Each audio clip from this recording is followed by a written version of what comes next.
जैसे आप सब जानते हैं आज बाबा का दिन है, तो आज हम श्री साई सच्चरित्र की अध्याय 4 का पाठ करेंगे, जिसमें श्री साई बाबा का शिरडी में प्रथम आगमन, संतों का अवतार कार्य, पवित्र तीर्थ शिरडी, श्री साई बाबा का व्यक्तित्व, गौली बुआ का अनुभव, श्री विठल का प्रकट होना, खीर सागर की कथा, दास गणों का प्रयाग स्नान, श्री साई बाबा का शिरडी में प्रथम आगमन तथा 3 बाड़े के बारे में चर्चा करेंगे।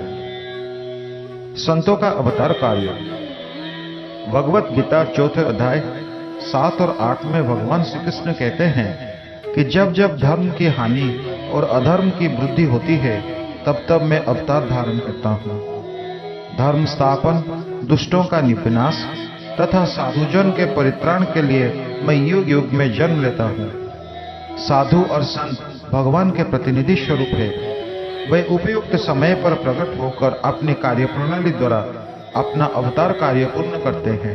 अर्थात जब ब्राह्मण, क्षत्रिय और वैश्य अपने कर्तव्य से विमुख हो जाते हैं, जब शूद्र उच्च जातियों के अधिकार छीनने लगते हैं, जब धर्म के आचार्यों का अनादर तथा निंदा होने लगती है, जब लोग निषिद्ध भोज्य पदार्थ और मदिरा आदि का सेवन करने लगते हैं, जब धर्म आड़ में निंदित कार्य होने लगते हैं, जब भिन्न भिन्न धर्मावलंबी परस्पर लड़ने लगते हैं, जब ब्राह्मण संध्यादि कर्म छोड़ देते हैं, कर्मठ पुरुषों को धार्मिक कृत्यों में अरुचि उत्पन्न हो जाती है, जब योगी ध्यानादि कर्म करना छोड़ देते हैं, और जब जनसाधारण की ऐसी धारणा हो जाती है कि केवल धन, संतान और स्त्री ही सर्वस्व है, तथा इसी प्रकार जब लोग सत्य मार्ग से विचलित होकर अधःपतन की ओर अग्रसर होने लगते हैं, तब संत प्रकट होकर अपने उपदेश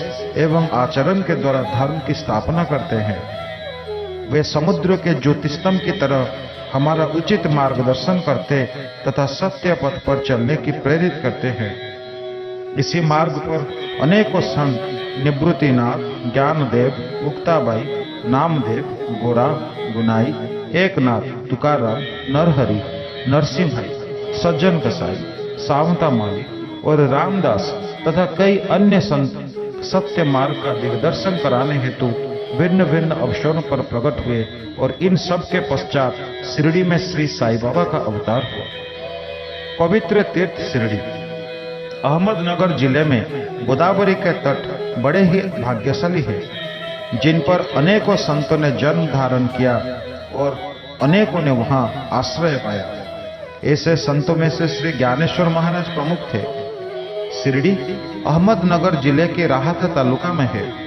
गोदावरी नदी पार करने के पश्चात मार्ग सीधा शिरडी को जाता है। 8 मील चलने पर जब आप नीमगांव पहुंचोगे, तो वहां से शिरडी दृष्टिगोचर होने लगती है। कृष्णा नदी के तट पर अन्य तीर्थस्थान गानगापुर, नरसिंहबाड़ी और औदुंबर के समान शिरडी भी प्रसिद्ध तीर्थ है। जिस प्रकार दामोजी ने मंगल बेढ़ा को, समर्थ रामदास ने सज्जनगढ़ को, दत्तावतार श्री नरसिंह सरस्वती वे बाड़ी को पवित्र किया, उसी प्रकार श्री साईनाथ शिरडी में अवतीर्ण होकर उसे पावन बनाया। श्री साई बाबा का व्यक्तित्व। श्री साई बाबा को सानिध्य से शिरडी का महत्व विशेष बढ़ गया। अब हम उनके चरित्र का अवलोकन करेंगे। उन्होंने इस भवसागर पर विजय प्राप्त कर ली थी, जिसे पार करना महान दुष्कर तथा कठिन है। शांति उनका आभूषण था तथा वे ज्ञान की साक्षात प्रतिमा थे। वैष्णव भक्त सदैव वहां आश्रय पाते थे। दान वीरों में वे राजा कर्ण के समान दानी थे। वे समस्त सारों के सारूप थे। अहेक पदार्थों से उन्हें अरुचि थी। सदा आत्मस्वरूप में निमग्न रहना ही उनके जीवन का मुख्य ध्येय था। अनित्य वस्तुओं का आकर्षण उन्हें छू भी नहीं गया था। उनका हृदय शीशे की सदृश उज्जवल था। उनके श्रीमुख से सदैव अमृत वर्षा होती थी। अमीर और गरीब उनके लिए दोनों एक समान थे। मान अपमान की उन्हें किंचित मात्र भी चिंता न थी। वे निर्भय होकर संभाषण करते, भांति भांति के लोगों से मिलजुल कर रहते, नर्तकियों का अभिनय तथा नृत्य देखते और गजल कव्वालियों भी सुनते थे। इतना सब करते हुए भी उनकी समाधि किंचित मात्र भी भंग ना होती थी। अल्लाह का नाम सदा उनके आंठों पर था। जब दुनिया जागती थी तो वे सोते, और जब दुनिया सोती तो वे जागते थे। उनका अंतःकरण प्रशांत महासागर की तरह शांत था। ना उनके आश्रम का कोई निश्चय कर सकता था और ना ही कार्यप्रणाली का अंत पा सकता था। कहने के लिए तो वो एक स्थान पर निवास करते थे, परंतु विश्व के समस्त व्यवहारों और व्यापारों का उन्हें भली भांति ज्ञान था। उनके दरबार का रंग ही निराला था। वे प्रतिदिन अनेकों किंवदंतियों कहते थे, परंतु उनकी अखंड शांति किंचित मात्र भी विचलित ना होती थी। वे सदा मस्जिद की दीवारों के सहारे बैठे रहते थे तथा प्रातः, मध्याह्न और सायंकाल लिंडी और चावड़ी की ओर वायु सेवन करने जाते थे। स्वतः सिद्ध होकर भी वे साधकों के समान आचरण करते थे। वे विनम्र, दयालु तथा अभिमान रहित थे। उन्होंने सबको सदा सुख पहुंचाया। ऐसे थे श्री साईं बाबा, जिनके श्री चरणों का स्पर्श कर शिरडी पावन बन गई। उसका महत्व असाधारण हो गया। जिस प्रकार ज्ञानेश्वर ने आनंदी और एकनाथ ने पैठन का उत्थान किया, वही गति श्री साईं बाबा द्वारा शिरडी को प्राप्त हुई। शिरडी के फूल, पत्ते, कंकड़ और पत्थर भी धन्य है, जिन्हें श्री साई चरणाम्बुजों का चुंबन तथा उनकी चरण रज मस्तक पर धारण करने का सौभाग्य प्राप्त हुआ। भक्तगण को शिरडी एक दूसरा पंढरपुर, जगन्नाथपुरी, द्वारका, बनारस, महाकालेश्वर तथा गोकर्ण महाबलेश्वर बन गई। श्री साई का दर्शन करना ही भक्तों का वेद मंत्र था, जिसके परिणाम स्वरूप आसक्ति घटती और आत्मदर्शन का पथ सुगम होता था। उनका श्री दर्शन ही योग्य साधन था और उसे तलब करने से समस्त पाप नष्ट हो जाते थे। उनका पद सेवन करना ही त्रिवेणी स्नान के समान था तथा चरणामृत पान करने मात्र से ही समस्त इच्छाओं की तृप्ति होती थी। उनकी आज्ञा हमारे लिए वेद सदृश थी। प्रसाद तथा उद्य ग्रहण करने से चित्त की शुद्धि होती थी। वे ही हमारे राम और कृष्ण थे, जिन्होंने हमें मुक्ति प्रदान की। वे सदा आत्मस्थित, चैतन्य घन तथा आनंद के मंगल मूर्ति थे। कहने के तो शिरडी उनका मुख्य केंद्र था, परंतु उनका कार्य क्षेत्र पंजाब, कलकत्ता, उत्तरी भारत, गुजरात, ढाका और कोंकण तक विस्तृत था। श्री साईं बाबा की कीर्ति दिन प्रतिदिन चौहों ओर फैलने लगी और जगह जगह से दर्शनार्थ आकर उनके भक्त लाभ उठाने लगे। केवल दर्शन से ही मनुष्य, चाहे वो विशुद्ध हो या शुद्ध हृदय का हो, के चित्त को परम शांति मिल जाती थी। उन्हें उसी आनंद का अनुभव होता था जैसा कि पंढरपुर में श्री विठ्ठल के दर्शन से होता है। ये कोई अतिशोक्ति नहीं है। देखिए, एक भक्त ने यही अनुभव पाया है। गोली बुआ, लगभग 95 वर्ष के वयोवृद्ध भक्त, जिनका नाम गोली बुआ था, पंढरी के वो एक वारकरी थे। वे 8 मास पंढरपुर तथा 4 मास गंगा तट पर निवास करते थे। सामान ढोने के लिए वे एक गधे को अपने पास रखते और एक शिष्य भी सदैव उनके साथ रहता था। वे प्रतिवर्ष बारी लेकर पंढरपुर जाते और लौटते समय श्री साईं बाबा के दर्शनार्थ शिरडी आते थे। बाबा पर उनका अगाध प्रेम था। वे बाबा की ओर एक टक निहारते और कह उठते थे कि ये तो श्री पंढरीनाथ, श्री विठ्ठल के अवतार हैं, जो अनाथ नाथ, दीन दयालु और दिनों के नाथ हैं। गोली बुआ श्री विठोबा का परम भक्त है। उन्होंने उनके बार पंढरी का यात्रा की तथा प्रत्यक्ष अनुभव किया कि श्री साईं बाबा सचमुच में ही पंढरीनाथ है। विठ्ठल स्वयं प्रकट हुए। श्री साईं बाबा का ईश्वर चिंतन और भजन में विशेष अभिरुचि थी। वे सदैव अल्लाह मालिक पुकारते तथा भक्तों से कीर्तन सप्ताह करवाते थे। इसे नाम सप्ताह भी कहते हैं। एक बार उन्होंने दासगणों को कीर्तन सप्ताह करने की आज्ञा दी। दासगणों ने बाबा से कहा कि आपकी आज्ञा मुझे शिरोधार्य है, परंतु इस बात का आश्वासन मिलना चाहिए कि सप्ताह के अंत में विठ्ठल अवश्य प्रकट होंगे। परंतु साथ ही भक्तों में श्रद्धा और तीव्र उत्सुकता का होना भी अनिवार्य है। ठाकुरनाथ की डंकपुरी, विठ्ठल की पंढरी, रणछोड़ का द्वारका, यही तो है। किसी को दूर जाने की आवश्यकता नहीं है। क्या विठ्ठल कहीं बाहर से आएंगे? वे तो यहीं विराजमान है। जब भक्तों में प्रेम और भक्ति का स्रोत प्रवाहित होगा तो विठ्ठल स्वयं ही यहाँ प्रकट हो जाएंगे। सप्ताह समाप्त होने के बाद विठ्ठल भगवान इस प्रकार प्रकट हुए। काका साहब दीक्षित सदैव की भांति स्नान करने के पश्चात जब ध्यान करने को बैठे तो उन्हें विठ्ठल का दर्शन हुआ। दोपहर के समय जब वे बाबा के दर्शनार्थ मस्जिद पहुंचे तो बाबा ने उनसे पूछा, क्या विठ्ठल पाटिल आए थे ना? वो बहुत चंचल है, उनको दृढ़ता से पकड़ लो। यदि थोड़ी भी असावधानी की तो वो बचकर निकल जाएंगे। यह प्रातःकाल की घटना थी और दोपहर के समय उन्हें पुनः दर्शन हुए। उसी दिन एक चित्र बेचने वाला विठोबा के 25-30 चित्र लेकर वहां बेचने लाया। यह चित्र ठीक वैसा ही था जैसा कि काका साहब दीक्षित को ध्यान में दर्शन हुए थे। चित्र देखकर और बाबा के शब्दों का स्मरण कर काका साहब को बड़ा विस्मय और प्रसन्नता हुई। उन्होंने एक चित्र सहर्ष खरीद लिया और उसे अपने देवघर में प्रतिष्ठित कर दिया।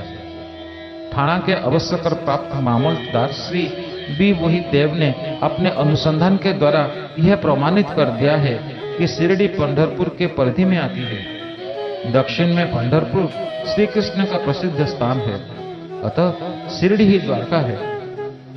द्वारका की एक और व्याख्या सुनने में आई है जो कि के नारायण अय्यर द्वारा लिखित भारतवर्ष का स्थायी इतिहास में स्कंद पुराण से उद्भूत की गई है।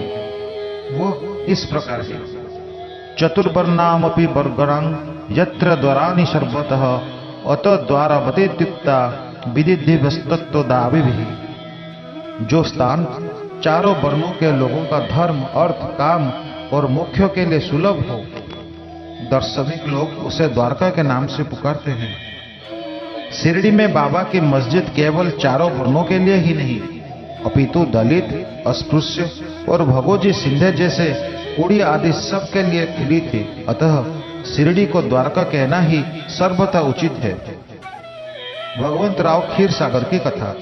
श्री विठ्ठल पूजन में बाबा को कितनी रुचि थी, ये भगवंत राव क्षीर सागर की कथा से स्पष्ट है। भगवंत राव के पिता विठोबा के परम भक्त थे जो प्रतिवर्ष पंढरपुर बारी लेकर जाते थे। उनके घर में विठोबा का एक मूर्ति थी जिसकी वो नित्य प्रति पूजा करते थे। उनकी मृत्यु के पश्चात उनके पुत्र भगवंत राव ने बारी, पूजन, श्राद्ध इत्यादि समस्त कर्म करना छोड़ दिया। जब भगवंत राव शिरडी आए तो बाबा उन्हें देखते ही कहने लगे कि इनके पिता मेरे परम मित्र थे, इसी कारण मैंने इन्हें यहाँ बुलवाया है। इन्होंने कभी नैवेद्य अर्पण नहीं किया तथा मुझसे और विठोबा को भूखों मारा है, इसलिए मैंने इन्हें यहाँ आने को प्रेरित किया है। अब मैं इन्हें हठपूर्वक पूजा में लगा दूंगा। दासगणों का प्रयाग स्नान। गंगा और यमुना नदी के संगम पर प्रयाग प्रसिद्ध पवित्र तीर्थ स्थान है। हिंदुओं की ऐसी भावना है कि वहां स्नानादि करने से समस्त पाप नष्ट हो जाते हैं। इसी कारण प्रत्येक पर्व पर सहस्र भक्तगण वहां जाते हैं और स्नान का लाभ उठाते हैं। एक बार दासगणों ने भी वहां जाकर स्नान करने का निश्चय किया। इस विचार से वे बाबा से आज्ञा लेने उनके पास गए। बाबा ने कहा कि इतना दूर व्यर्थ भटकने की क्या आवश्यकता है, अपना प्रयाग तो यही है, मुझ पर विश्वास करो। आश्चर्य, महान आश्चर्य। जैसे ही दासगणों बाबा के चरणों पर नत हुए तो बाबा के श्री चरणों से गंगा यमुना की धारा वेग से प्रवाहित होने लगी। यह चमत्कार देखकर दासगणों का प्रेम और भक्ति उमड़ पड़ी। आंखों से अश्रुओं की धारा बहने लगी। उन्हें कुछ अंत स्मृति हुई और उनके मुख से श्री साईं बाबा की स्तोत्र स्वरी स्वतः प्रभावित होने लगी। श्री साईं बाबा का शिरडी में प्रथम आगमन। श्री साईं बाबा के माता पिता, उनके जन्म और जन्म स्थान का किसी को भी ज्ञान नहीं है। इस संबंध में बहुत छानबीन की गई। बाबा ने से तथा अन्य लोगों से भी इस विषय में पूछताछ की गई, परंतु कोई संतोषप्रद उत्तर अथवा सूत्र हाथ न लगा सका। यथार्थ में हम लोग इस विषय में सर्वथा अनभिज्ञ है। नामदेव और कबीरदास जी का जन्म अन्य लोगों की भांति नहीं हुआ था। वे बाल रूप में प्रकृति की गोद में पाए गए थे। नामदेव भीमरथी नदी के तीर पर गुनाई और कबीर भगीरथी नदी के तीर पर तमाल को पेड़े हुए मिले थे। और ऐसा कि श्री साईं बाबा का संबंध भी में था। वे शिरडी में नीम वृक्ष के तले 16 वर्ष की तरुणावस्था में अवस्था स्वयं भक्तों में कल्याणार्थ प्रकट हुए हैं। उस समय भी वो पूर्ण ब्रह्मज्ञानी प्रतीत होते थे। स्वप्न में भी उनको किसी लौकिक पदार्थ की इच्छा नहीं थी। उन्होंने माया को ठुकरा दिया तथा मुक्ति उनके चरणों में लौटती थी। शिरडी ग्राम की एक वृद्ध स्त्री नाना चौपदार की मां उनके इस प्रकार वर्णन किया है। एक तरुण स्वस्थ फुर्तीला तथा अति रूपवान बालक सर्वप्रथम नीम वृक्ष के नीचे समाधि में लीन दिखाई पड़ा। सर्दी व गर्मी की उन्हें किंचित मात्र भी चिंता न थी। उन्हें इतना अल्प आयु में इस प्रकार कठिन तपस्या करते देखकर लोगों को महान आश्चर्य हुआ। दिन में वो किसी से भी भेंट नहीं करते और रात्रि में निर्भय होकर एकांत में घूमते थे। लोग आश्चर्यचकित होकर पूछते करते कि इस युवक का कहां से आगमन हुआ है। उनकी बनावट तथा आकृति इतनी सुंदर थी कि एक बार देखने मात्र से लोग आकर्षित हो जाते थे। वे सदा नीम वृक्ष से नीचे बैठते रहते थे और किसी के द्वार पर ना जाते थे। यद्यपि वे देखने में युवक प्रतीत होते थे, परंतु उनका आचरण महात्माओं के सदृश था। वे त्याग और वैराग्य की साक्षात प्रतिमा थे। एक बार एक आश्चर्यजनक घटना हुई। एक भक्त को भगवान खंडोबा का संचार हुआ। लोगों ने शंका निवारणार्थ उनसे प्रश्न किया कि हे देव, कृपया बतलाइए कि यह किस भाग्यशाली पिता का संतान है और उनका कहां से आगमन हुआ है। भगवान खंडोबा ने एक कुदाली मंगवाई और एक निर्दिष्ट स्थान पर खोदने का संकेत दिया। जब वो स्थान पूर्ण रूप से खोदा गया तो वहां एक पत्थर के नीचे ईंटें पाई गई। पत्थर को हटाने की एक द्वार दिखा जहां पर 4 दीप जल रहे थे।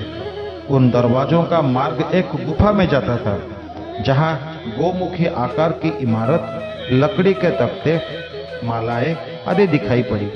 भगवान खंडोबा कहने लगे कि इस युवक ने इस स्थान पर 12 वर्ष तक तपस्या की है। तब लोग युवक से प्रश्न करने लगे, परंतु उसने यह कहकर बात टाल दी कि यह मेरे श्री गुरुदेव की पवित्र भूमि है, अतएव मेरा पूज्य स्थान है। तब लोगों ने उस दरवाजे को पूर्ववत बंद कर दिया।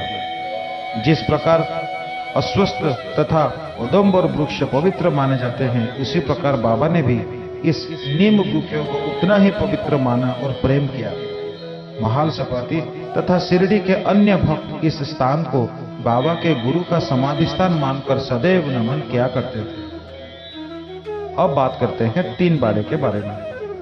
नीम वृक्ष के आसपास के भूमि श्री हरि विनायक साठे ने मोल ले ली और उसी स्थान पर एक विशाल भवन का निर्माण किया, जिसका नाम साठेवाड़ा रखा गया।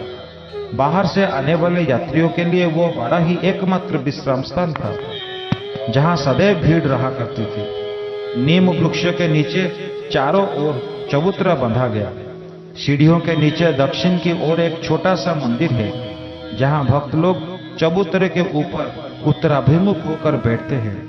ऐसा विश्वास किया जाता है कि जो भक्त गुरुवार तथा शुक्रवार की संध्या को वहां धूप, अगरबत्ती आदि सुगंधित पदार्थ जलाते हैं, वे इस कृपा से सदैव सुखी होंगे। यह वाड़ा बहुत पुराना तथा जीर्ण शीर्ण स्थिति में था तथा इसके जीर्णोद्धार के नित्यांत आवश्यकता थी, जो संस्थान द्वारा पूर्ण कर देगी।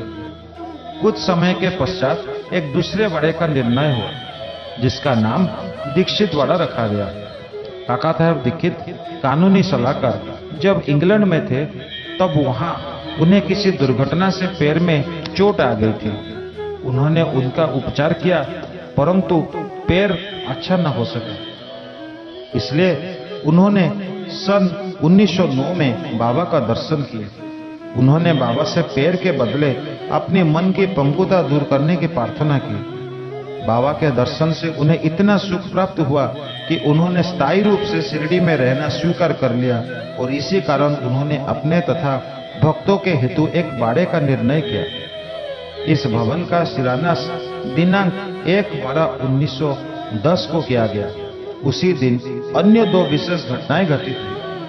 एक, श्री दादा साहब फरफड़े को घर वापस लौटने की अनुमति प्राप्त हो गई और दूसरा चावड़ी में रात्रि को आरती आरंभ हो गई। कुछ समय में बाड़ा संपूर्ण रूप से बन गया और रामनवमी 1911 के शुभ अवसर पर उसका यथाविध उद्घाटन कर दिया गया। इसके बाद एक और बड़ा मानो एक शाही भवन नागपुर के प्रसिद्ध श्रीमंत बुटी ने बनवाया। इस भवन के निर्माण में बहुत धनराशि लगाई गई। उनकी समस्त निधि सार्थक हो गई क्योंकि बाबा का शरीर अब वहीं विश्रांति पा रही है और फिलहाल वो समाधि मंदिर के नाम से विख्यात है। इस मंदिर के स्थान पर पहले एक बगीचा था जिसमें बाबा स्वयं पौधे को सिंचित करते थे और उनकी देखभाल किया करते थे।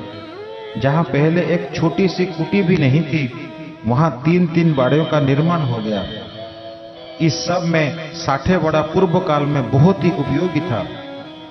बगीचों की कथा बामन तात्या की सहायता से स्वयं बगीचे की देखभाल, शिरडी से श्री साईं बाबा का अस्थायी अनुपस्थित तथा चांद पाटिल की बारात में पुनः शिरडी लौटना, देवी दास, जानकी दास और गंगागिरी के संगीत, मोयुद्दीन तंबोले के साथ कुश्ती, मस्जिद में निवास, श्री डंगले और अन्य भक्तों पर प्रेम तथा अन्य घटनाओं का अगले अध्याय में वर्णन किया गया है।